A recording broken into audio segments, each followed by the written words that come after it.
वर्षात मनासारखी घरही मारता येत नाही, मनासारखी आपल्याला नोकरी मिळत नाही, परंतु 50 वर्षात महाराजांनी 750 वर्षाचा पारतंत्र्याचा अंधार दूर केला, नवा धगधगता सूर्य या मातीमध्ये उगवला, 365 गडकोट जिंकले आणि अखंड हिंदवी स्वराज्य आपल्या स्वाधीन केलं. राजे होते पण आता आपण या ठिकाणी आहोत. अनेक राजे महाराष्ट्रामध्ये होऊन गेले, बागदाराच्या गादीवरती राज्य करून गेले, परंतु स्वतःची गादी स्वतः निर्माण करणारे, शून्यातून विश्व निर्माण करणारे पहिले राजे झाले ते म्हणजे छत्रपती श्री शिवाजी महाराज. बघा कविभूषण म्हटले होते, काशियों की कला जाती, काशियों की कला जाती मथुरा में मस्जिद बसती, अगर छत्रपती शिवराय न होते तो सबकी सुन्नत होती, अगर छत्रपती शिवराय न होते तो सबकी सुन्नत होती.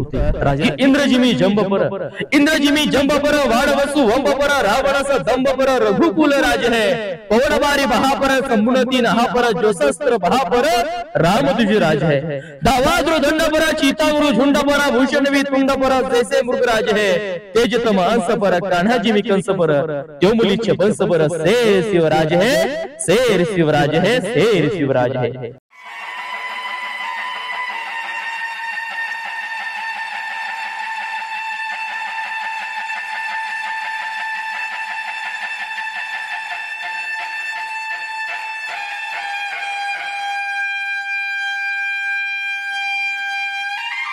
श्री दुर्गेश्वर श्रीमान रायगड आज आपण आपल्या डोळ्यांनी अनुभवणार आहोत. आणि हा रायगड अनुभवण्यासाठी आपण सर्वात उत्तम मार्ग म्हणजे आपण पायी जाणार आहोत. तसं तर रायगडावरती जाण्यासाठी आज 2 पर्याय आहेत, एक रोपवे आहे आणि दुसरं पायी आहे. तर आपण पायी जाणार आहोत. तर चला माझ्या या सफर सोबत तुम्हीही जुडा आणि हा सुंदर असा सुखद अनुभव घ्या. त्या काळातील पारंपरिक पद्धतीने चुना मळण्याचा हा घाणा आहे आणि बघा अजूनही तो सुरक्षित आहे. ही माहिती दिलेली आहे इथे की त्यावेळेला कसं घाण्याने चुना मळायचे आणि या पद्धतीने फोटोही दाखवलेला आहे. आणि जसं आपण नाणे दरवाजात प्रवेश करतो त्याच्या अगोदरच हे ठेवलेलं आहे. तिथे नाणे दरवाजा बघा कसं गोमुख आकाराचं आहे आणि पूर्ण फिरून आपल्याला जावं लागतं. चल जाऊया. तिथे तुमची नाव जेवढे दरवाजे जास्त तेवढे सिक्युरिटी चेक जास्त असतात, त्यामुळे दरवाजे असणं महत्त्वपूर्ण आहे. आज्ञापत्र दिलेलं रामचंद्रपंत अमात्य यांनी. रामचंद्रपंत अमात्य ही अशी महाराष्ट्राच्या पटलावर झालेली व्यक्ती आहे ज्या व्यक्तीने या महाराष्ट्राचे 5 छत्रपती पाहिले. 5 छत्रपतीच्या अंतर्गत काम केलं. शिवाजी महाराज, संभाजी महाराज, राजारामराजे,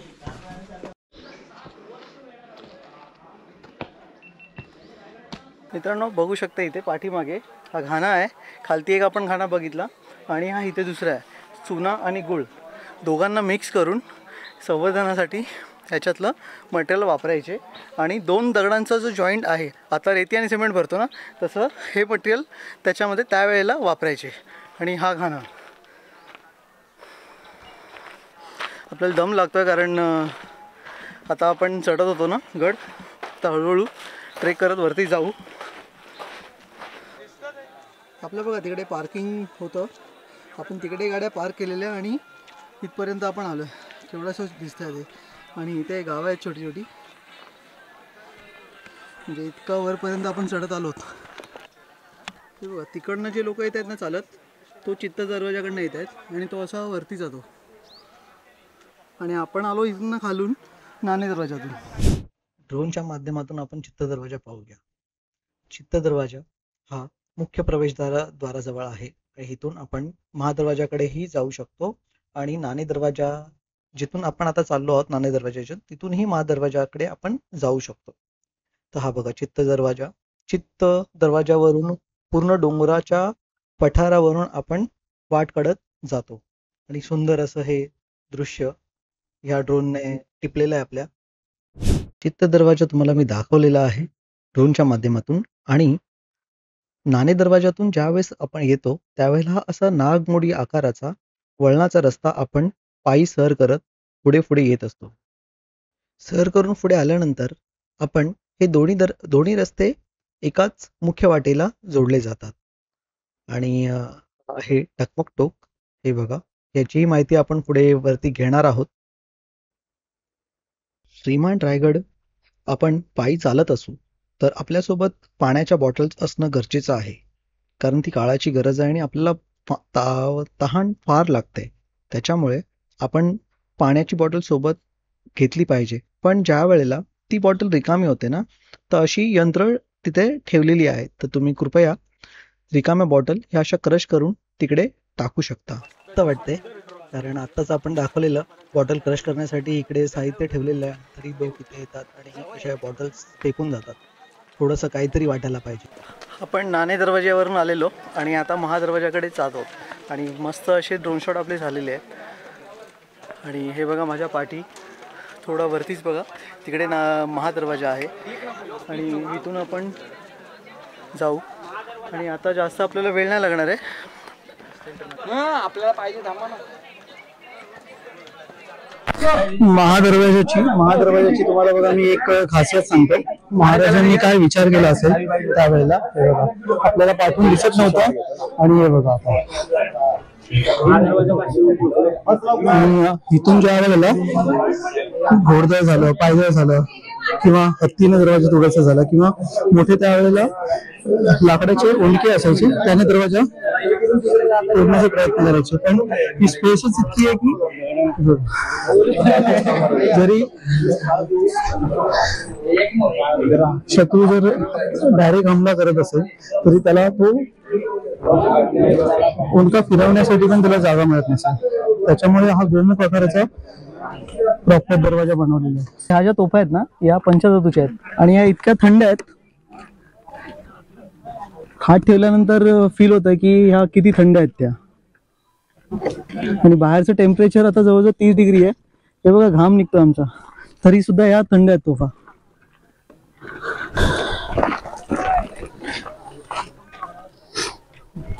मित्रांनो, हा हत्ती तलाव आहे आणि हा बघा किती मोठा हत्ती तलाव आहे. महाराजांच्या हत्तींना नाहण्यासाठी, जे 2 हत्ती होते त्यांना आंघोळीसाठी त्या तलावाची निर्मिती केली होती.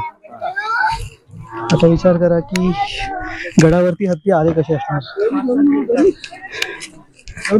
याची माहिती पण आपण तुम्हाला सांगणार आहे. फायनली आपण गडावरती पोहोचलो आहोत. संपूर्ण माहिती आपण घेणार आहोत.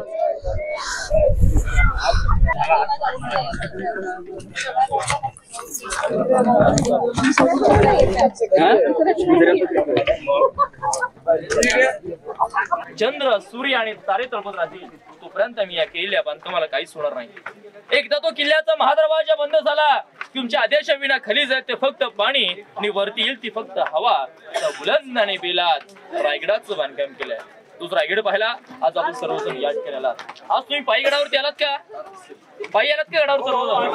आज खऱ्या अर्थाने रायगड जगलात ना, तो तुम्ही जगलात, कारण तुम्ही रायगडाची आज पायीवारी केली आहे.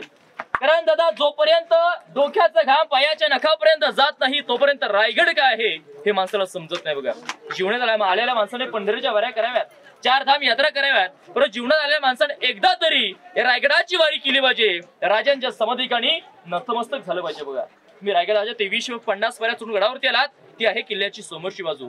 रोपेने गडावरती यावं, रोपे ही काळाची गरज आहे. बघा, ज्या रोपे प्रकार या साईडला पाहायला मिळतो, जी लोक रोपेने 4.5 मिनिटात गडावरती येतात, ती आहे किल्ल्याची पाठीमागची बाजू. किल्ल्याची दिशा समजतो. रायगड किल्ल्याची पूर्व साईड, या साईडला रायगडाच्या पूर्वेला भावणीचा कडा आहे, उत्तरेला टकमक टोक, पश्चिमेला हिरकणीचा बुरुज, दक्षिणेला काळकाईचा खळगा, अशी रायगडाची 4 टोकं आहेत. या 4 टोकामध्ये रायगड किल्ला हा 100 एकर आहे. आता आपण महत्वाचा बाल्य किल्ला पाहणार आहात. बाल्य किल्ला म्हणजे काय? जो किल्ल्यातील अति महत्वाचा भाग असतो, ज्या भागात राण्यांचे महाल, मंत्र्यांचे वडे, राजांचा राजवाडा, दिवाणिया, दिवाणी का, हे सगळे पॉइंट येतात. याला बाल्य किल्ला म्हटलं जातं. बघा, लावायचे बघा, आपण हा जो आपण पाठीमागचा गेट पाहता, ही किल्ल्याची बॅक साईड आहे, पाठीमागची बाजू आहे. इकडे या गेटला म्हटलं गेलं आहे मेणा दरवाजा. मेणा म्हणजे मेन नव्हे, किल्ल्याचा मेन महादरवाजा पायी येताना पाहायला मिळेल, तो किल्ल्याचा मेन महादरवाजा आहे. हा मेणा म्हणजे पालखीचा प्रकार. महाराजांच्या राण्या सायंकाळी मेण्यामध्ये बसून या पाठीमागच्या बाजूला सूर्य उदय आणि सूर्यास्त पाहण्यासाठी जायच्या. तो आहे मेणा गेट. मेणा दरवाजा बाजू समोरचा आहे पालखी दरवाजा. या 2 दरवाज्यामध्ये ही मोठी भिंत आहे, भिंतीला 6 दरवाजे आहेत, आतमध्ये मोठमोठे 6 दालनं आहेत. यांना राजांच्या राण्यांच्या महालांचा भाग म्हटलेला आहे. आपल्या महाराजांच्या 8 राण्या, सईबाई, सोयराबाई, सगुणाबाई, सकवरबाई, काशीबाई, गुणवंताबाई, लक्ष्मीबाई, पुतलाबाई. राजाच्या 8 राणे राजाने 8 लढे केलीत. हौशे मौसेड केलीत का? नाही. त्याच्या पाठीमागे राजकीय हेतू होता. त्यावेळेचं पॉलिटिकल राजकारण, राजा स्वराज्य वाढवायचं होतं, सर्वांना एकत्र आणायचं होतं, नाते संबंध वाढवायचे होते, सैर संबंध चांगले करायचे होते. म्हणून महाराजांनी मोठमोठ्या नामवंत घराण्यांची मुलींची लग्न केली. ती घराण्याच्या घराणी गावाच्या गावात स्वराज्यामध्ये सामील झालीत. स्वराज्याचा विस्तार वाढत गेला आणि कोणी फितुरी झालं नाही. या राजकीयतून राजाने 8 लढे केली. त्यातील 6 राण्या या रायगड किल्ल्यावरती राहायच्या. तर मनामध्ये प्रश्न पडतो, राजांच्या 2 राण्या राहायच्या कुठे? राजाची पडराणी सईबाई छत्रपती संभाजी महाराज यांच्या आई ज्यावेळेस शंभूराजे 2 वर्षीय होते त्यावेळेस त्यांचं दुर्दैव निधन झालं राजगड किल्ल्यावरती. त्यांना हा रायगड प्रकार पाहिलाच नाही. दुसऱ्या आणि पुतलाबाई वाढत्या वयामध्ये आऊसाहेबांनी रायगडाचं वातावरण क्लायमेट काही सहन होत नव्हतं म्हणून त्यांच्या सेवेकरता पुतलाबाई खाली 65 गावी राहायच्या. उर्वरित 6 राण्यांचे 6 माल रायगड किल्ल्यावरती पाहायला मिळतात. परंतु दुर्दैवाने रायगड फिरत असताना तुम्हाला फक्त रायगडावरती 350 इमारतींचे फक्त असे चौथरे पाहायला मिळतील. तर नक्कीच तुमच्या मनावर प्रश्न पडला असेल याच्यावरती काही छतं होती की नव्हती? होती तर मग कुठे गेली? पूर्णपणे छतं असायची, सागवानी लाकडाचे खांब असायचे, खापऱ्या कुंभारण्याची मातीची, वरून गोल आकाराची कौलं, आतमधून 4ही बाजूला पैठणी कापडं आणि मशिलींच्या उजेडामध्ये पूर्ण 350 इमारती सजवल्याच्या कल्पना करा. 400 वर्षापूर्वी रायगडाचं वैभव काय असेल. परंतु अखेर 10 मे 1818 याच किल्ल्याचा किल्लेदार सूर्याजी पिसाळ काही पैशासाठी काही लालची पुढे इंग्रजांना फितूर झाला. ते इंग्रजांचे 2 अधिकारी कर्नल पॉथर, मेजर हॉल या 2 ब्रिटिशांनी रायगड किल्ल्याच्या दक्षिण साला डोंगर आहे पोटल्याचा डोंगर, त्या पोटल्या डोंगरावरून गडावरचं दार कुठं उडवलं आणि रायगड किल्ला इतिहासाच्या नोंदीप्रमाणे 11 ते 12 दिवस जळवता. जे काही सागवणी छत होती, पैठणी कापड होती, जे काही छत होतं हे पूर्णपणे जळून गेलं. दुर्दैवाने रायगड किल्ला तुम्हाला मला अशा प्रकारे उद्ध्वस्त अवस्थेत पाहायला मिळतो. बघा गडावरती आपल्या 2 प्रकारचे बांधकाम सुद्धा पाहायला मिळतात, दगडांचं आणि विटांचं. दगड बांधण्यासाठी हा दगड आणलेला आहे, रायगड मध्ये जो दगड आणलेला आहे हा दगड खांडलावरती आणला नाहीये. एका दगडात 2 पक्षी मारले गेले. गडावरती टोटल 11 तलाव खोदली, 84-50 टाक्या खोदल्या. त्यातनं जो दगड निघाला ते बांधकाम वापरला. पिण्यासाठी पाणी झालं, बांधकाम दगड झाला. पाणी अडवा पाणी जिरवा ही संकल्पना 400 वर्षापूर्वीची आहे. बघा दगडी बांधकाम जॉईन करण्यासाठी आता आपण 33 सिमेंट वालू वापरतो, पुरी चुना गुळ आणि शिसा वापरायची. बघा विटांचं बांधकाम पेशवे काळात आहे. 1733 नंतर गडावरती आली पेशव्यांची सत्तांची एका ढासरतो पेशव्याने अशा प्रकारे विटांची सुरुवात मानलेलं पाहायला मिळतं. तशा गडावरती खूप सत्ता येऊन गेल्या. प्रत्येक सत्ताने आपल्या सोयीनुसार या किल्ल्याचा वापर केला. परंतु जो इतिहास या किल्ल्याचा मी तुम्हाला सांगत आहे सांगणार आहे, ज्याप्रमाणे छत्रपती शिवाजी महाराजांनी किल्ल्याचा वापर केला त्याप्रमाणे या किल्ल्याचा इतिहास तुम्हाला सांगणार आहे. बघा आता आपण आतमध्ये जाऊया, एका राणी महालाची रचना पाहू, नंतर धान्य कोठार मंत्र्यांच्या वाड्यांची माहिती घेत आपण पुढे जाऊया. बोला छत्रपती शिवाजी महाराज की जय भवानी, जय शिवाजी. आता आपण ज्या ठिकाणी आहात याला राणी महाल, राणीवासा म्हटलं जातं. हा एका राणीचं एक महाल, असे सेम टू सेम 6 महाल 6 दालनं आहेत. राणी महालामध्ये 2 चौथरे पाहायला मिळतील. पहिला चौथरा सदर राणी चहल इथे होता. दुसरा चौथरा अंतापूर राणीचं बेडरूम तिथं होतं. उजव्या साईडला हवेची खिडकी होती आणि डाव्या साईडला 400 वर्षापूर्वीचे दगडात कोरले इंडियन टॉयलेट सिस्टीम पाहायला मिळते. आता आम्ही चिन्नी बांधणीच्या भाड्याचा वापर करतो नाही. आपल्या सर्वांना सांगण्यात येतं की टॉयलेट शोध इंग्रजांनी लावला, परंतु नाहीये. 400 वर्षापूर्वी शिवाजी महाराजांच्या काळात सुद्धा स्वच्छतेचा वापर केला जायचा. ही कल्पना आपल्या मराठी लोकांची आहे. इंग्रजांनी याची कॉपी केली, मॉडिफाय केलंय आणि चिनी मातीची भांडी देऊन सांगतात की टॉयलेट शोध आम्ही लावला. परंतु ही कल्पना 400 वर्षापूर्वीची आपल्या मराठी लोकांची आहे. बघा हा राणी महाल आहे. ते बघायचे असतील एकडे ओळीन जाऊन बघून या. नंतर पुढे आपण धान्य कोठार मंत्र्यांच्या वड्यांची माहिती घेत पुढे जाऊया. बोला छत्रपती शिवाजी महाराज की जय. तिकडचा महाल पा इकडे करते की जय, जय भवानी, जय शिवाजी. बघा आता आपण आतमध्ये एका राणीचा एक महाल पाहिला. एक महाल पहा किंवा 6 महाल पहा, सर्वांचं बांधकाम सक्षम सेम आहे. राणी महालासमोर तुम्हाला असे चौथरे पाहायला मिळतील का? प्रत्येक राणी महालासमोर असं चौथर आहे. याला दासीवटे म्हटलं तर सर्वंट्स क्वार्टर, आताच्या भाषा आपल्या नोकरचा घर. पूर्वी एका राणीचे एक सेपरेट जास्त असे. राणीने आवाजला की आतमध्ये महालात जायचं, जे काय काम असेल ते केल्यानंतर कोणी या ठिकाणी विश्रांती करायची. या सगळ्या दासींची घर आहेत. समोर बघा इकडे तुमच्या समोर खाली काही पडके वाडे पाहायला मिळतील. बघा आपल्याला वरती 5 वडे आहेत, झाडा इकडे 3 असे 8 वडे आहेत. या देशाचं या राज्याचं ज्यांनी जे मंत्रिमंडळ पहिलं स्थापन केलं ते म्हणजे छत्रपती शिवाजी महाराज. बघा राजांचे 8 मंत्री रामचंद्र नीलकंठ, रामचंद्र त्रिंबक, अनाजी रावजी, रघुनाथ पंडित, हंबीराव मोहिते, अनाजी दत्तो, निराजी रावजी, अनाजी पंत आणि मोरोपंत पिंगळे हे त्यावेळेचे पंतप्रधान. त्या मंत्र्यांची वाडे निवासस्थान या साईडला असायची. ज्याप्रमाणे आपल्या आताच्या मंत्र्यांचे सरकारी बंगले असतात ना, त्यावेळेसचे मंत्र्यांचे बंगले सरकारी या साईडला असायचे. अटॅच बाथरूम मंत्र्यांच्या राहण्याची व्यवस्था 400 वर्षापूर्वी राजधानीवरती केली जायची. मंत्र्यांच्या वड्यांच्या वरती बघा, या रेलिंगच्या आतमध्ये हे 3 कोठार आहेत. धान्य कोठार म्हणतात त्यांना. तुम्ही कोल्हापूर मधला जर पन्हाळा किल्ला पाहिला असेल तर पन्हाळा किल्ल्यावरती हिंदवी स्वराज्याची सर्वात मोठी धान्य कोठारा पाहायला मिळतात. गंगा यमुना सरस्वती नावाची 52 फूट उंचीची, एकामध्ये जवळजवळ 250 खंडी भात राहील इतकी मोठी धान्य कोठारा पन्हाळा किल्ल्यावरती पाहायला मिळतात. तिकडे त्यांना अंबरखाना म्हणतात. कोकणामध्ये अशा कोठारांना पिओ किंवा कणगी म्हटलं जातं. रायगड किल्ल्यावरती 3 कोठारा पाहायला मिळतील. पहिले हाईट 22 फूट आहे, मधला 20 फूट आहे, शेवटचा 15 फूट आहे. रायगड हा राजधानीचा किल्ला होता. शत्रू कधीही वेढा देऊ शकतो. जर गडाला इमर्जन्सी वेढा पडला तर गडावरती राहणाऱ्या लोकांना जवळजवळ 3 ते 6 महिने पुरेल इतका धान्यसाठा या कोठारामध्ये केला व्हायचा बघा. राजांच्या काळामध्ये कोठारांचा वापर केला धान्य ठेवण्यासाठी, परंतु पेशव्यांनी या कोठारांचा वापर केला कैदी ठेवण्यासाठी. 7 दिवस कैद्यांना याच्या आतमध्ये डाबून ठेवायचे. 8व्या दिवशी कैदी कबूल नाही आला, बाहेर काढल्याचं, पोत्यात भरलायचं, टकमक टोकावरून कडेरोड केल्याचा. हाय कोर्ट, हाय शिक्षा. राजांच्या काळातले धान्यांचे कोठार, मंत्र्यांचे वाडे. समोरचा जो डोंगर पाहता ना, तो आहे गोयरीचा डोंगर. ती गुयरी आणि रायरी असे 2 नगर होते. या रायरीचं महाराजांनी नामकरण रायगड केलं आणि राजधानीसाठी निवडला, परंतु गुयरी ही गुयरीच राहिली. गुयरीच्या पाठीमागे तो साताऱ्यातला प्रतापगड किल्ला. जर गडावरचं वातावरण आज क्लिअर असतं तर गडावरून आपल्याला 8 किल्ले दिसते असते. राजगड, तोरणा, लिंगाणा, प्रतापगड, चांभारगड, मकरंदगड, शिवतर, मानगड आणि महाबळेश्वर अशी 8 किल्ले गडावरून जर वातावरण क्लिअर असेल, रायगडवर आजही पाहायला मिळतात बघा. हे त्यावेळेचं धान्य कोठार आहे. आता आपण पुढे या रायगड किल्ल्यावर अतिशय महत्वाचं ठिकाण म्हणजे छत्रपती शिवाजी महाराजांचा राहता राजवाडा. त्या राजवाड्यात आपल्या महाराजांनी 3 एप्रिल 1680 ला आपला अखेरचा श्वास सोडला. ज्या ठिकाणी आपल्या राजांचं निधन झालं ती जागा पाहायला आपण सर्वजण पुढे जाऊया. बोला छत्रपती शिवाजी महाराज की जय. जय भवानी, जय शिवाजी. बोला पुण्यश्लोक छत्रपती श्री शिवाजी महाराज की जय भवानी. बघा, आता आपण सर्वजण या रायगड किल्ल्यावरील अतिशय महत्वाच्या आणि प्रविष्ट ठिकाणी आहात. हा पूर्ण परिसर म्हणजे राजांच्या राहत्या राजवाड्याचा भाग आहे. याच्या परिसरामध्ये टोटल 4 चौथरे आहेत. प्रत्येक चौथऱ्याचा वेगळा इतिहास आहे. परंतु हा जो पहिला चौथरा आहे हा अतिशय महत्वाचा आहे. कारण दादा, या चौथऱ्यावरती आपल्या छत्रपती शिवाजी महाराजांचा राहता राजवाडा एकावर एक 2 मजली 32 फूट उंच होता.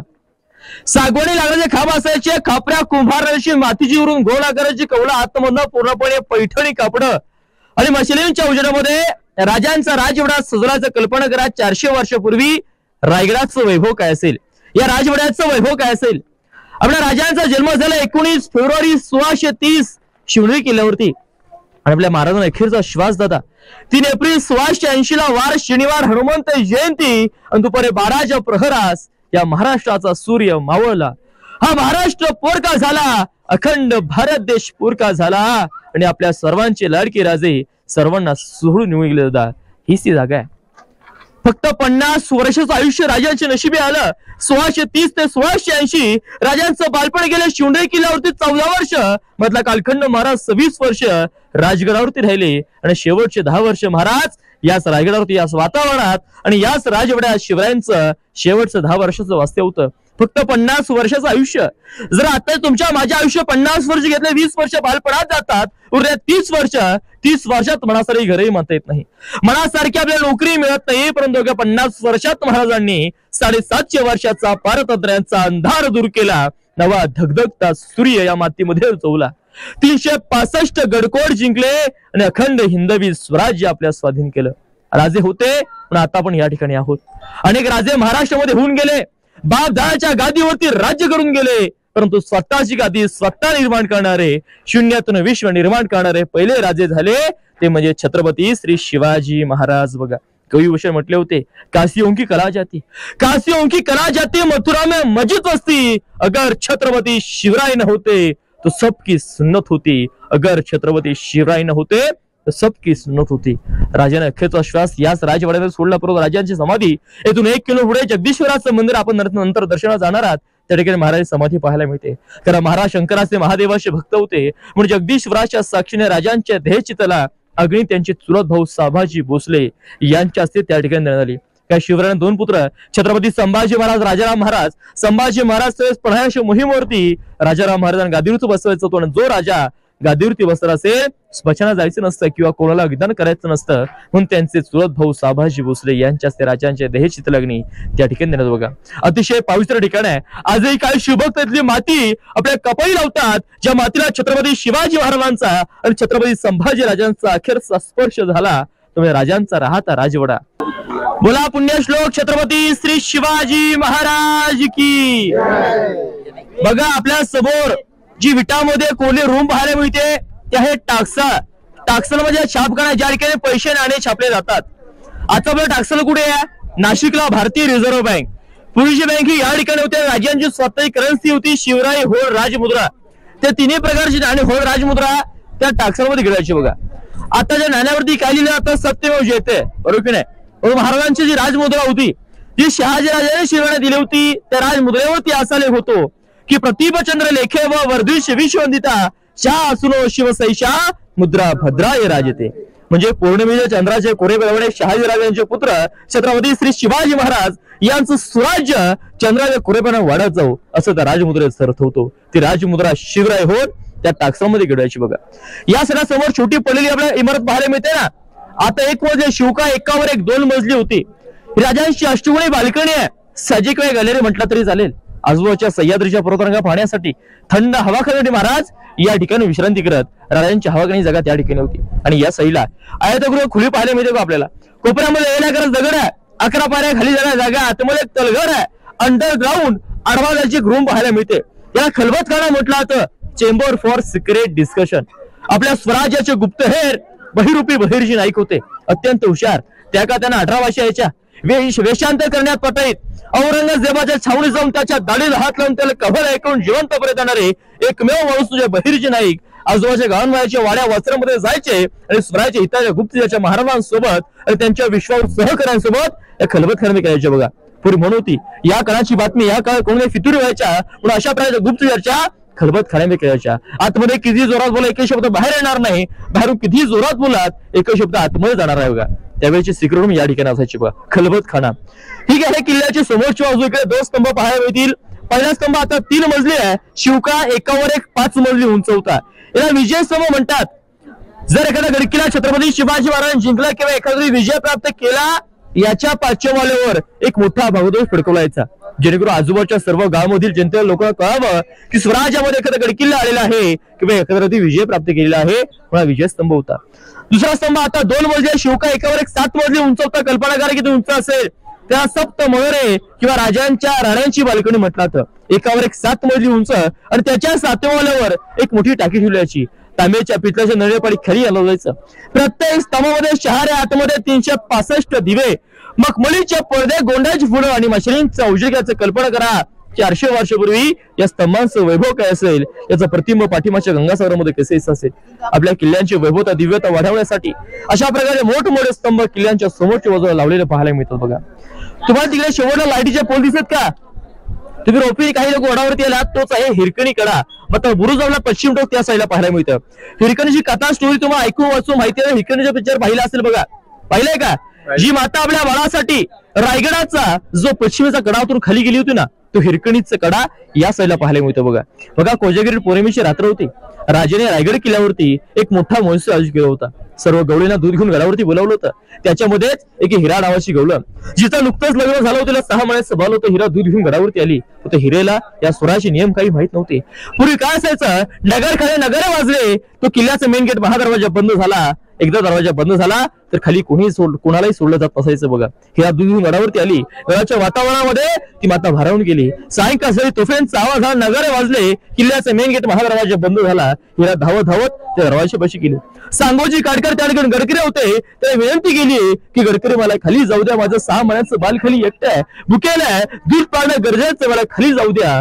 परंतु ते काही स्वराचे नियम मोडू शकत होते. ते हिरेला सांगितलं, हिरा तो गडावरती जा, जी गडावरती राहण्याची खाण्याची व्यवस्था केलीच आहे. दुसऱ्या दिवशी दरवाजे उघडले की तुला खाली सोडलं जाईल. ती माता गडावरती येते, तास 2 तास थांबते, परंतु त्या बाळाची आठवण, त्या बाळाचा ताणा मात्याला गडावरती थांबू देत नव्हता. ती माता रायगडाच्या त्या पश्चिमेच्या कड्यापाशी जाते. रात्रीच्या अंधारामध्ये बाळाचं रडणं कानावरती पडू लागतं. ती माता वेडीपाशी होते, समजेने काय करावं. बाल घाली एकट्या भुक्याला दूध पडणं गरजेचं आहे. शेवटी ती माता जीवावरती उदार होऊन तो रायगड किल्ल्याचा पश्चिमेचा कडा उतरून खाली जाते. दुसऱ्या दिवशी महाराज समजतं की एक महिला रायगडाचा पश्चिमेचा गडावरून खाली गेलेली आहे. महाराज हिऱ्याला गडावरती बोलवून धरतात. हिरा घाबरली होती, आपण सूर्याचे नियम मोडले, आता आपल्या कडेलो निश्चित होणार. परंतु महाराजांनी असं न करता हिऱ्याला घेऊन आणि हिरोजीला घेऊन त्या कड्यापाशी जातात. आणि हिऱ्याला विचारतात, हिरा जसा तू कोणा रात्रीच्या अंधारामध्ये खाली उतरलीस त्याप्रमाणे आम्हाला कडा आता आमच्या डोळ्यासमोर खाली उतरून दाखव. हिराच्या हातामध्ये 6 महिन्याचं बाल होतं. हिरा पुढे जाते, दरीत वागते आणि ती पाठीमागे सरकून दचकू राजांना म्हणते, राजा मला माफ करा, ज्यावेळेस मी कडा खाली उतरून गेले त्यावेळेस फक्त माझ्या डोळ्यासमोर माझं बाल दिसत होतं. माझं बाल खाली एकटं होतं, भुकेलं होतं, पण जेव्हावरती उतरून मी कडा उतरून खाली गेले. परंतु राजे मला फक्त आता खाली तरी दिसते. महाराज हिरोजीकडे पाहतात आणि हिरोजीला विचारतात, हिरोजी तुम्ही तर आम्हाला गॅरंटी दिली होती ना, एकदा दरवाजा बंद झाला तर खाली जाईल, फक्त पाणी वरती येईल ती फक्त हवा. मग एक महिला यातून खाली उतरूच कशी?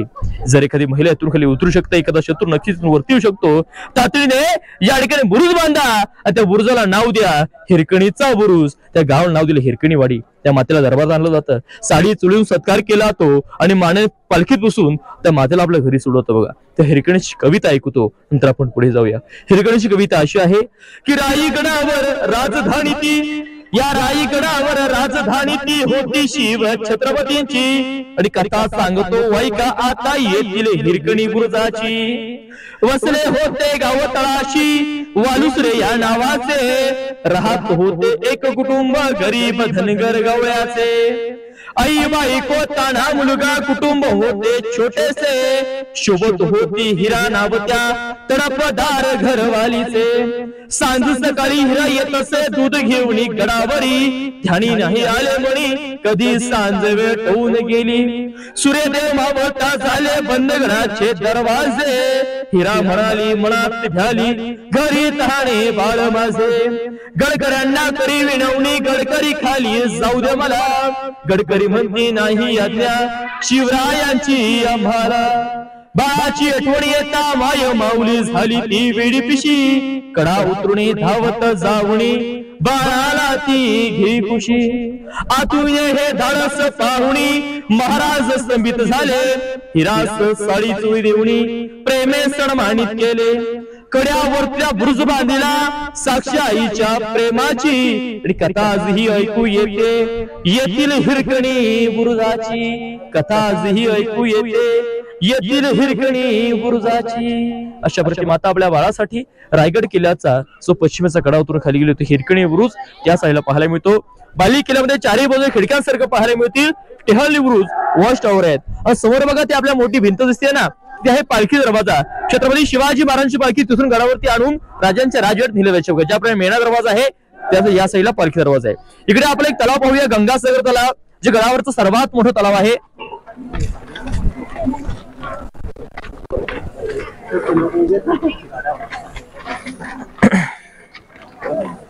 बघा सर्वांनी या खिडकीतून पुढे खाली बघा, आपल्या समोर जे तलाव पाहायला मिळतं या तलावाचं नाव आहे गंगासागर तलाव. याची 32 फूट खोली आहे आणि 200 फूट तलावाची गोलाई आहे. याचं नाव गंगासागर पडण्याचं कारण की आपल्या राजांच्या राज्याभिषेकाला काशीवरून पंडित गागाभट्ट आले होते आणि आपल्या सोबत 7 नद्यांचं आणि 7 समुद्रांचं पाणी आणलं होतं. राजांचा राज्याभिषेक सोहळा झाला आणि जे रोज पाणी होते या तलावामध्ये सोडलं होतं. बघा गंगा म्हणजे नद्या आणि सागर म्हणजे समुद्र. गागाभट्टाने तलावावरती कविता केलेली आहे की गंगा यमुना आणि नर्मदा यांच्या आल्या साऱ्या बहिणी, आणले शिवराज्याभिषेकासाठी पाणी, जलहे झाले तीर्थांची घर आणि नाव तयाचे तीर्थ गंगासागर. आजही काही शिवभक्त तीर्थ समजून त्यातलं पाणी आपल्या सोबत घेऊन जात असा पवित्र तलाव आहे गंगासागर तलाव. तुम्हाला तिकडे शेवटला भाऊजलावे टोक पाहायला मिळतो सर्वांना. तो रायगड किल्ल्याचा उत्तरेचा शेवट टोक आहे टकमक टोक कडिलोट पॉइंट. पूर्वी जो कोणी चोरी लबाडी गदारी फितुरी किंवा आयाबडीची कोणी छेड काढेल त्याला 700 पोत्या भरवायचं आणि त्या खाली टोकावर काही कडिलोट केल्याचा. बघा 1250 फूट दरी आहे. छत्रपती शिवाजी महाराजांच्या कारकिर्दीमध्ये कोणाचा कडिलोट झालं नाही, परंतु धर्मवीर छत्रपती संभाजी राजांनी कोणाच सोडलं नाही. बघा अशा प्रकारे कडिलोट करण्याचं ठिकाण त्या ठिकाणी आहे टकमोक कडेलोट पॉईंट. ज्या चौथऱ्यावरती तुम्ही आता उभे आहात, हा जो मोठा 300 फुटाचा चौथरा पाहायला मिळतो, याला सचिवालय म्हटलं जातं. मंत्र्यांची ऑफिसवर या ठिकाणी होते. ज्याप्रमाणे आताच आपलं मंत्रालय दिल्लीमध्ये आहे ना, त्यावेळेस मंत्रालय इथे होतं. ज्याप्रमाणे आताचा कारभार दिल्लीमधून भारताला चालतो, त्यावेळेस या चौथऱ्यावरून, या मंत्रालयामधून पूर्ण स्वराज्याचा 365 गडकोटाचा कारभार, कागदोपत्री व्यवहार रायगड राजधानीवर या चतुर्याने चालवायचा. प्रत्येक मंत्र्यांनी सेपरेट ऑफिस या ठिकाणी असं सचिवालय म्हटलं जातं. त्याच्या बाजूला इकडे समोर इकडे काल्या दगडामध्ये छोटा चौथरा पाहायला मिळतो बघा आपल्याला. त्याला दिवाणी खास म्हटलं जातं बघा. आजही दिल्लीच्या लाल किल्ल्यावरती दिवाणी आम आणि दिवाणी खास हे दोन प्रकार पडतात. दिवाणी आम म्हणजे काय? आम जनतेचा दरबार. दिवाणी खास म्हणजे काय? जे व्हीआयपी लोक असतात, खास लोक असतात, त्यांच्यासोबत बोलण्याचं बसण्याचं न्याय निवडच ठिकाण हे राजांचं या ठिकाणी होतं. हे दिवाणी खानचं चौतर आहे. पुढे आता आपण राजांच्या दरबारात जाऊया, ज्या ठिकाणी छत्रपती शिवाजी महाराजांचा राज्याभिषेक सोहळा झाला. तो राजांचा राज्याभिषेक सोहळा कसा झाला, कधी झाला, कोणी केला, याचं संपूर्ण वर्णन पुढे दरबारात ऐकूया. बोला छत्रपती श्री शिवाजी महाराज की जय भवानी. माहिती या ठिकाणी आहे, सर्व नीट लक्ष देऊन ऐका. बोला पुण्यश्लोक छत्रपती श्री शिवाजी महाराज की जय भवानी. बघा आता आपण सर्वजण या रायगड किल्ल्यावरील अतिशय महत्वाच्या आणि पवित्र ठिकाणी आहात. हा पूर्ण परिसर म्हणजे राजांचा दरबार आहे. ज्या दरबारामध्ये कोणतीही स्त्री नसलीये, या न्यायालयामध्ये कोणावरती अन्याय झाला नाहीये, असा पवित्र असा आपला राजांचा दरबार आहे. आणि या दरबारामध्ये 350 वर्षापूर्वी म्हणजे 6 जून 1674 साली छत्रपती शिवाजी महाराजांचा नेतृत्व सोहळा, राजांचा राज्याभिषेक सोहळा या दरबारात संपूर्ण झाला होता बरं का. आता आपण या ठिकाणी सिंहासन पाहता, यावरता आपण छत्रपतीला मेघडंबरी म्हणतात बरं का. त्या मेघडंबरीची स्थापना भारताचे 7वे राष्ट्रपती डॉक्टर राणी जयसिंग यांच्या हस्ते 1985 करण्यात आली. आतमधली महाराजांची मूर्ती पाहता पंचधातूंची मूर्ती आहे. त्या मूर्ती स्थापना छत्रपती शिवाजी महाराजांचे आते 13वे वारस युवराज छत्रपती संभाजीराजे कोल्हापूरचे यांच्या हस्ते 6 जून 2009 साली करण्यात आले. आणि त्याच्या खाली 3 खिडक्या दिसतात ना, त्या खिडक्यांच्या आतमध्ये एक अतिशय महत्वाचं दगड आहे, ज्या दगडावरती आपल्या राजांचं 350 वर्षापूर्वी 32 पणाचं रथजडी सोहळ्याचं सिंहासन होतं. कल्पना करा, एक मण म्हणजे 40 किलो असं 1280 किलो सोन्याचं सिंहासन राजांचं या ठिकाणी होतं. परंतु 3 नोव्हेंबर 1689 या रायगड किल्ल्याला औरंगजेबाने सर्वात मोठा वेढा दिला. आणि त्या औरंगजेबाचा सरदार जुल्फिकार खान, त्याचं टोपण इतिगत खान, त्या इतिगत खानाने घणाचे घाव घालून ते लुटून वितलवून सोबत घेऊन गेला. ही मधली सदर पाहता 200 पुढे सदर पाहिल्यामध्ये झालेली टाका आहे पिण्याचे पाण्याची टाका आहे बघा. समोरचं वीट बांधकाम पाहता पेशवे घातलाय, प्लास्टर 2001 साली करण्यात आलाय. तुम्ही सर्वांनी राजांच्या राज्याभिषेक प्रतिमा पाहिली असेल, तुमच्या प्रत्येकाच्या घरामध्ये लावली असेल, ज्याच्यामध्ये एक इंग्रज अधिकारी लाल वस्त्र परिधान करून डोक्यातले पांढरे खाली काढून झुकून आपल्या राजांना मानाचा मुजरा करत दिसतो. त्याचं नाव आहे हेनरी ऑक्झटन. इंग्रजांचा वकील होता आणि 400 वर्षापूर्वी तो इंग्रज वकील या दरबारावर उपस्थित होता. आणि त्या राज्याभिषेकाचं वर्णन आपल्या डेली डायरीमध्ये लिहून ठेवलं होतं. तो काय म्हणतो, त्याला पायी गडावरती येण्यासाठी 6 तास लागले. तो नगरखान्याच्या समोर आला आणि त्याला 2 बलाढ्याची हत्ती दिसले. त्याला आश्चर्य वाटलं की बाबा मी 2 पायाचा माणूस गडावरती येताना एवढा दमलो, माझी एवढी दमछाक झाली, तर महाराजांनी 4 पायाच्या बलाढ्या देहाच्या महाका हत्ती रायगडावरती आणली तरी कसे. परंतु आपल्या राजांची दृष्टी ते इंग्रजाला काय करणार. राजाने हत्तीची पिल्लं लहान असताना पालखीत बसून गडावरती आणलीत. हत्ती शाळेमध्ये पालन पोषण केलं आणि राज्याभिषेकाच्या दिवशी येणाऱ्या जाणाऱ्या पाहुण्यांच्या स्वागतासाठी हत्ती सजून नगरखान्यासमोर उभे केले होते बघा. बघा तारीख होती 6 जून 1674. गोष्ट आहे 350 वर्षापूर्वीची राजांचा राज्याभिषेक सोहळा. कल्पना करा, मी जे काय सांगतोय ती कल्पना तुमच्या डोळ्यासमोर उभी करा. कल्पना करा आपण राजांच्या राज्याभिषेकाच्या त्या दरबारावर उपस्थित होत आणि आपल्या डोळ्यासमोर तो राजांचा राज्याभिषेक होत आहे. कल्पना करा पूर्ण दरबार सजलाय.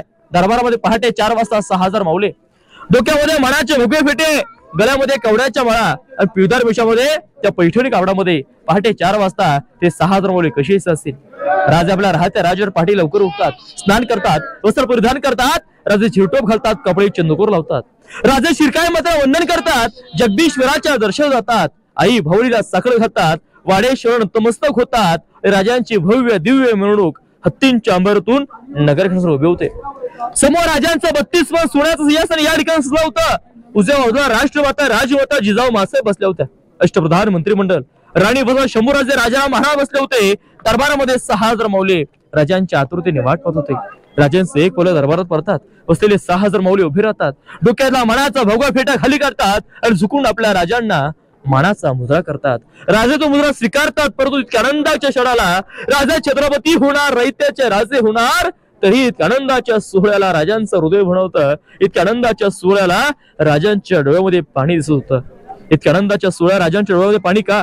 राजांचं हृदय भरण्याचं कारण काय? कारण होतं राजांची एक नजर त्या 32 मणाच्या रत्नजडीत सोन्याच्या सिंहासनावरती पडते.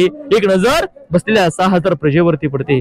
राजाने या ठिकाणी काय दिसतं? त्यांच्या जीवावरची माणसं, ज्यांच्या जीवावर, ज्यांच्या सोबतीने हिंदवी स्वराज्य घडवलं, हिंदवी स्वराज्य उभं केलं, ज्या शूरवीर मावळ्यांनी या रयत्यासाठी, या राज्यासाठी, या राष्ट्रासाठी आणि या धर्मासाठी हसलं बलिदान दिलं, तो जीवाचे एकही मावळा राजांना त्या आनंदाच्या सोहळ्याला हे सिंहासन पाहिला या दरबारात कुठेही दिसत नव्हता. त्यांच्या त्या विधवा बायका आणि तशी ही मुलं, हे सर्व दृश्य राजांचं हृदय भरवतं. राजे सिंहासनाच्या पायऱ्या चढतात. औसेवर म्हणतात, औसाहेब आम्हा सामसे मावल्या आठवतात. सिंहासनाची पहिली पायरी चढतो ती हिंदवी स्वराज्याची. औसाहेब सिंहासनाची दुसरी पायरी चढतो तो म्हणजे राजे लाखांचे पोशिंदे. आपण लाख मिले तरी चालतील, तो लाखांचा पोशिंदा जगला पाहिजे असे म्हणणारे आमचे बाजीप्रभू देशपांडे औसाहेब, आमचे बाजी काका औसाहेब आनंदाच्या सोहळ्याला हे सिंहासन पाहिला या दरबारात कुठे दिसत नाहीयेत. औसाहेब सिंहासनाची तिसरी पायरी चढतो तो म्हणजे राजे आदिलगीन त्या कोंढाण्याचं, मगच आमच्या रायबाचं असं म्हणणार आमचा तानाजी बालुसरे. आमच्या जीवाचा ताना सुद्धा औसाहेब आनंदाच्या सोहळ्याला दरबारात कुठे दिसत नाहीये. औसाहेब सिंहासनाची चौथी पायरी चढतो. नुकताच देशीच्या खिंडीत मारला यांचा प्रतापराव गुजर, वेड्यात मराठे वीर दौडले सात, शिवा काशीत बाजी पासालकर, अशा असंख्य वीरांची नावं घेत राजे भरल्या अंतकरणाने लखलर त्या पायाने 32 मणाच्या रत्नजडीत सुवर्ण सोन्याच्या सिंहासनावर ताडू होतात. राजांवरती छत्र हरलात. 1000 मोहऱ्या उधळल्या जातात. नगार खाड्यावर नगर सणे चौघडे तुतऱ्यात दोंब्या वाजू लागतात. महादरवाज्यामध्ये 21 तोफांची सलामी येते. महाराजांच्या हातामध्ये विष्णूची मूर्ती, विष्णू म्हणजे जगाचा पालक. 1000 मोहरा उधळल्या जातात. फुलांचा वर्षाव केला तो. गागा भट्ट्याने 7 नद्यांच्या आणि 7 चौरांच्या पाण्याने राजांचा अभिषेक केला तो. आणि दरबारात एक ललकर होते. पाठीवर मोठ्या वसवे जे म्हणा की महाराज प्रौढ प्रताप पुरंदर क्षत्रिय कुलवंश सिंहासनाधीश्वर महाराजाधिराज सीमांत योगी छत्रपती श्री शिवाजी महाराज की जय भवानी. नमो पार्वती पते हर हर. अशा प्रकारे आनंदाच्या जय जयकारामध्ये छत्रपती शिवाजी महाराजांचा राज्याभिषेक सोहळा या दरबारात 350 वर्षापूर्वी संपन्न झाला होता. आणि याच दरबारात छत्रपती संभाजी महाराजांचा राज्याभिषेक सोहळा सुद्धा 16 जानेवारी 1681 ला या दरबारात संपन्न झाला होता. बघा समोरचं गेट पहा, बाल्य किल्ल्याला मेन गेट नगारखाना आहे. 52 फूट हाईट आहे, 40 फूट रुंदी आहे. उजव्या साईडला 32 पायऱ्या वरचा जागा आहे. आणि पुढे नगारे वाजवले तर किल्ल्याचा मेन गेट महादरवाजा हा बंद केला जायचा. बघा याला आपण लांबून पाहिलं तर आपल्याला मुंबईचे गेट ऑफ इंडिया सारखा पाहायला मिळतो, परंतु गेट ऑफ इंडिया सारखा हा पाहायला मिळत नाही. तर गेट ऑफ इंडिया याच्यासारखा पाहायला मिळतो. कारण जो हिंद्री अवजड इंग्रजी रायगडावरती आला होता ते याचं छायाचित्र आपल्या डेली डायरी मध्ये काढलं होतं. ज्यावेळेस तो इंडिया गेट बांधला त्यावेळेस तिथे इंजिनियरचं सांगितलं गेलं की वेलकम गेट कसा असावा हे राजांकडून शिकावं, म्हणून याची प्रतिकृती चोरून त्या ठिकाणी डुप्लिकेट गेट ऑफ इंडिया बांधले. ही वास्तू 400 वर्षापूर्वीची आहे. गेट ऑफ इंडिया आता 1912 साली इंग्रजांनी बांधलेलं आहे. आणि दरबारात एक इकोसिस्टम आहे. आता भाषण करण्यासाठी 200 लोकांनी बोलण्याचं असतं तर माईकची आवश्यकता पडते, परंतु त्या दरबाराचं 6000 लोक या ठिकाणी बसायची तर या ठिकाणी माईक नव्हता. या दरबाराचं बांधकाम संयोजन केलं होतं. जर शांतता असेल तर तिथल्या कोपऱ्यात बसलेला माणूस जरी कुजबुजला तरी आवाज तिथपर्यंत ऐकायला जायचा, किंवा तिथे कोणी बोललं तर आवाज इथपर्यंत ऐकायला जायचा. आज दरबार गर्दी असल्या कारणाने त्यावेळेला दाखवता येत नाही. बघा त्या दरबारचा कोपऱ्यात मोठा दगड पाहायला मिळतो. बघा या दगडामुळेच एको होत असावा, ध्वनी चमत्कार होत असावा अशी काही इतिहासकारांची जाणकार लोकांची मत आहेत. बघा राजांचा दरबार, दिवाणयाम, किंग कोर्ट. पुढे आता आपण होळीचा मला बाजारपेठेची माहिती घ्यायला पुढे जाणार आहोत. बोला छत्रपती श्री शिवाजी महाराज की जय भवानी. हर हर. चला जो कोणी बहादर मावळा तो नारळ आपल्या हाताने काढेल त्याला हातातला 1.25 किलो सोन्याचा कडा आणि एक मानाचा घोडा बक्षीला व्हायचा. छत्रपती संभाजीराजे वयाच्या 9 वर्ष असताना त्या होळीतून आगीतून हाताने नारे करायचे ते हे होळीचं मैदान आहे. बघा आणि आजही ज्या रायगडावरती 6 जूनला कार्यक्रम होतात मारदानी खेळ वगैरे ते या ठिकाणी कार्यक्रम साजरा केला जातो. समोरची महाराजांची आपण मूर्ती पाहता पंचधातूंची मूर्ती आहे. ही मूर्ती आतमध्ये सिंहासनामध्ये बसवण्यात आली होती. परंतु या मूर्तीमध्ये काही चुका निघाल्या. चुका काय तर ज्यावेळेस राजे सिंहासनावरती बसतात त्यावेळेस पायामध्ये जोडे किंवा चपला होऊन बसत नाहीत, मूर्तीमध्ये जोडे कोरले होते. म्हणून या मूर्तीचा या ठिकाणी 1974 साली इंदिरा गांधी आणि यशवंतराव चव्हाण यांच्या हस्ते होळीच्या मैदानात करण्यात आल्या.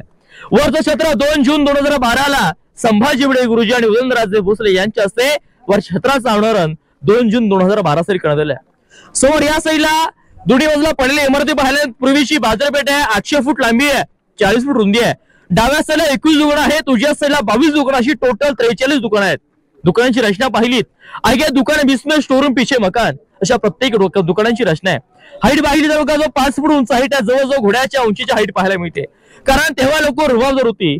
पुरुष लोक घोड्यावरती बसून सामान खरेदी करायचे, महिला पालखीत बसून सामान खरेदी करायच्या. दुकानांची हाईट 5 फूट उंच हाईट आहे. आणि पूर्वी हे संपूर्ण बाजारपेठ सांभाळण्यासाठी नागप्पा शेट्टी नावाचे व्यापार होते.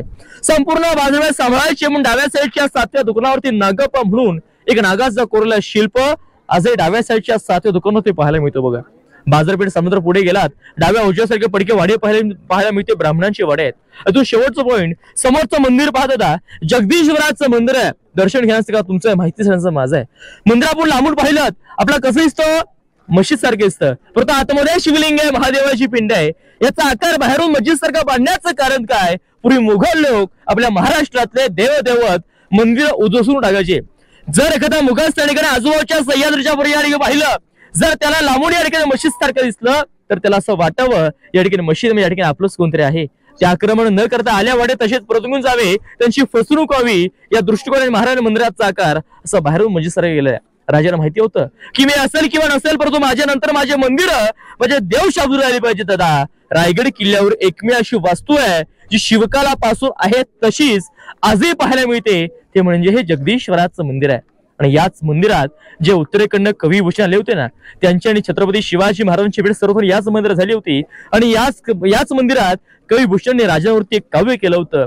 ते काव्य आता आपण रील्स द्वारे ऐकतो, तो इथला इतिहास आहे. ते काव्य असं होतं की इंद्रजिमी जंबपर वाडवसु वंबपर रावणाचा दंबपर रघुकुल राज है, पवनबारी बहापर संबुनती नहापर जोशस्त्र बहापर राम तुझे राज है, दावाद्र दंडपर चीतावरु झुंडपर भूषणवी तुंडपर जैसे मृगराज है, तेजतम अंसपर कान्हाजिमी कंसपर त्योमुलीच्छ बंसपर शेर शिवराज है, शेर शिवराज है, शेर शिवराज है. हे काव्य कविभूषण महाराजांवरती याच जगदीश्वर मंदिरामध्ये केलं होतं वयाच्या 14व्या वर्षी. मंदिराच्या समोर व्हाईट गोल्ड पाहायला मिळतं. राजांची समाधी त्या ठिकाणी आहे. राजेने अखेरचा श्वास राहत त्या राजवाड्यात 3 एप्रिल 1680 ला सोडला. याच राजमार्गाने राजांची देहयात्रा त्या ठिकाणी गेली आणि राजांच्या देहाची त्या ठिकाणी त्यांचे चुलत भाऊ साभाजी भोसले यांच्या हस्ते झाली. त्या ठिकाणी 2 वर्षे बांधकाम सुद्धा पाहायला मिळतील. दादा, जो खालचा अष्टकोनी चौतार आहे, छत्रपती संभाजी महाराज मानलेली शिवरायांची ओरिजिनल समाधी आहे. वरचं बांधकाम नंतरच आहे. ज्यावेळेस 1818 इंग्रजांनी हा रायगड किल्ला उद्ध्वस्त केला, त्याच्यानंतर 60 ते 70 वर्ष गडावरती कोणाचंही वास्तव्य नव्हतं. त्याच्यानंतर 1869 साली या गडावरती सर्वत्र महात्मा फुले आले. त्यांनी महाराजांची समाधी शोधली, समाधीचा जीर्णोद्धार केला आणि समाधीचं बांधकाम 1926 साली लोकमान्य टिळक यांच्या नेतृत्वाखाली समाधीचं बांधकाम पूर्ण झालेलं आहे. समाधीच्या बाजूलाच वाघ्या खुलं स्मारक आहे आणि समंदिर मंदिर याच्यामध्ये एक छोटा गेट आहे आणि गेटच्या पायरीवरती एक 2 ओळींचा शिलालेख आहे. एक नावाची पाटी आहे, सेवेचे ठाई तत्पर हिरोजी इंदळकर. बघा, राज्याभिषेक महाराज हिरोजीला विचारतात, हिरोजी वृंद बिलाग राजधानीचा रायगड किल्ला बांधलात, मागे हिरोजी काय बक्षीस पाहिजे ते मागा. सोनं चांदी पैसा अडका जमीन दौलत जागिरी पडेल की होत ना, जे पाहिजे ते बक्षीस हिरोजी तुम्हाला देण्यासाठी हिरोजी पाहिजे ते मगा. हिरोजी मागून मागतात काय दादा? एखाद्या माणसाने पैसा अडका मागितला असता, जमीन दौलत मागितली असती, वत्त मागितली असती, पण हिरोजी निष्ठावंत होते, हिरोजीने मागून मागतात काय दादा? एक नावाची पाटी फक्त त्या मंदिराच्या पायरीवरती. राजांना आश्चर्य वाटलं, काय माणूस पैसा अडका नाही मागितला, जमीन दौलत नाही मागितली, मागून मागतो काय? एक नावाची पाटी ती ही पायरीवरती. राजा विचारतो हिरोजीना, हिरोजी नावाची पाटी लिहायची आहे, मंदिराच्या पायरीवरती कशा लिहित आहे? किल्ल्याच्या महारवती लिहा, नगरखान्यावरती लिहा, सर्वांना समजू द्या राजधानीचा रायगड किल्ला कोणी बांधलाय. पण हिरोजी म्हणत आहे, राजे आम्हाला नावाची पाटी या पायरीवरती लिहायची आहे. याचं कारण काय? राजे ज्या वेळेस तुम्ही रायगडावरती असाल, राजे ज्या वेळेस तुम्ही जगदीश्वराच्या दर्शनाला याल, राजे त्या वेळेस तुमच्या उजव्या पायाची धूल माझ्या नतमस्तकी लाग राज, माझ्या सदैव नावावरती पड राज, एवढंच मागणार राज, एवढी तिच्या राज. राजांच्या डोळ्यात पाणी आलो. राजाने हिरोजीने कडकडून मिठी मारली आणि म्हणाले की वा वा हिरोजी वा, तुमच्यासारखी पोरं आम्हाला लावलीत, मला हिंदवी स्वराज्य स्थापन करणं सोपं गेलं. कल्पना करा, ज्याने तो ताजमहाल बांधला, त्याचे हातपाय कापले, ज्याने राजधानीचा रायगड किल्ला बांधला, नावाची पाठी गेली आहे सेवेचे ठाई तत्पर हिरोजी इंदुळकर. राजांसारखी माणसं होती आणि माणसांसारखे राजे होते, म्हणून हिंदवी स्वराज्य उभं राहिलं, टिकलं आणि आता आपण स्वतंत्रपणे हिंदू म्हणून श्वास घेत आहोत. छत्रपती शिवाजी महाराजांमुळे बघा. या ठिकाणी रायगड किल्ल्याच्या अतिशय महत्वाच्या पॉईंटची माहिती संपलेली आहे. शेवटला तो शेर ऐकवतो. ते शेर असे आहेत की अंधार फार झाला, की अंधार फार झाला, आता दिवा पाहिजे, आणि या महाराष्ट्राच्या भूमीला या कलियुगात माझ्या आया बहिणींच्या रक्षणासाठी पुन्हा एकदा माझ्या जिजाऊंचा शुभा पाहिजे, जिजाऊंचा शुभा पाहिजे. अहो घासला विना धार नाही, घासला विना धार नाही तलवारीच्या पातीला, आणि मराठ्यांविना अर्थ नाही महाराष्ट्राच्या काळ्या मातीला. आऊसाहेब तुम्ही जन्माला आलात, आऊसाहेब तुम्ही जन्माला आलात म्हणून दिसतं अंगणामध्ये पवित्र अशी तुळस, आणि शिवराय तुम्ही जन्माला आलात म्हणून दिसतात ते आजही मंदिरावरचे उंच उंच कळस, मंदिरावरचे उंच उंच कळस. बोला पुण्यश्लोक छत्रपती श्री शिवाजी महाराज की जय भवानी, हर हर धन्यवाद. जय जाऊ, जय शिवराय, जय शंभूराजे. या ठिकाणी तुमचं सर्वांचा निरोप होतो. तुम्हाला सर्वांना प्रजासत्ताक दिनाच्या खूप खूप शुभेच्छा. तुम्हाला सर्वांना याच राजमार्गाने समाधीकडे जायचं आहे, दर्शन घ्यायचं आहे, आणि परतचा प्रवास जे पायी जाणार असतील, समोर बघा सीसीटीव्ही कॅमेरा लावले आहे, तुम्ही पायी जायला रस्ता आहे, रोपे जाणार असतील आणि याच मार्गे पुन्हा रोपेला जायचं आहे बघा. धन्यवाद. सर्वांना माझी माहिती आवडली का? नाव आणि मोबाईल नंबर. ओके. नमस्कार. हो नमस्कार. मी रायगड गाईड संभाजी महादेव अवकिरकर. गेले 5 वर्षापासून गडावरती येणाऱ्या शिवभक्तांना गडाची माहिती, गडाचं मार्गदर्शन करत आहे. माझा मोबाईल नंबर आहे 9370913764. धन्यवाद. मित्रांनो, आज आपण एक छोटासा प्रयत्न केला होता श्रीमान रायगडाच्या व्हिडिओचा, आणि हा व्हिडिओ आपण फोटोच्या माध्यमातून, व्हिडिओच्या माध्यमातून, आणि आपले जे गाईड होते श्री संभाजी यांच्या माध्यमातून एक इतिहास म्हणा किंवा इकडची माहिती म्हणा, ही सांगण्याचा आम्ही एक छोटासा प्रयत्न केला होता, आणि हा प्रयत्न मी तुम्हाला सादर करत आहे. जर का तुम्ही ह्या माझ्या व्हिडिओवरती किंवा चॅनलवरती नवीन असाल तर आपल्या चॅनलला नक्की लाईक करा, आणि कमेंटमध्ये जय श्री शिवराय नक्की लिहा. आणि जर सबस्क्राईब केलं नसेल तर प्लीज सबस्क्राईब करा, कृपया सबस्क्राईब करा, आणि ही माहिती तुमच्या मित्रांना, नातेवाईकांना जरूर पाठवा. आणि जर का तुम्ही रायगडावरती आला नसाल तर आयुष्यामध्ये एकदा का होईना तुम्ही रायगडाला भेट द्या, आणि आपल्या महाराजांनी जे स्वराज्याची राजधानी इथे प्रस्थापित केली होती ती तुमच्या डोळ्यांनी पहा. तर मित्रांनो, मी जास्त काही बोलत नाही, कारण तेवढी आपली पात्रता नाही. पण जे काही मी सादर केलं आहे हे जर तुम्हाला आवडलं असेल तर नक्की रायगडाला भेट द्या. आपण महाराजांना मुजरा करू इथे, आणि पुढच्या प्रवासाला लागू. तोपर्यंत स्टे ट्यून.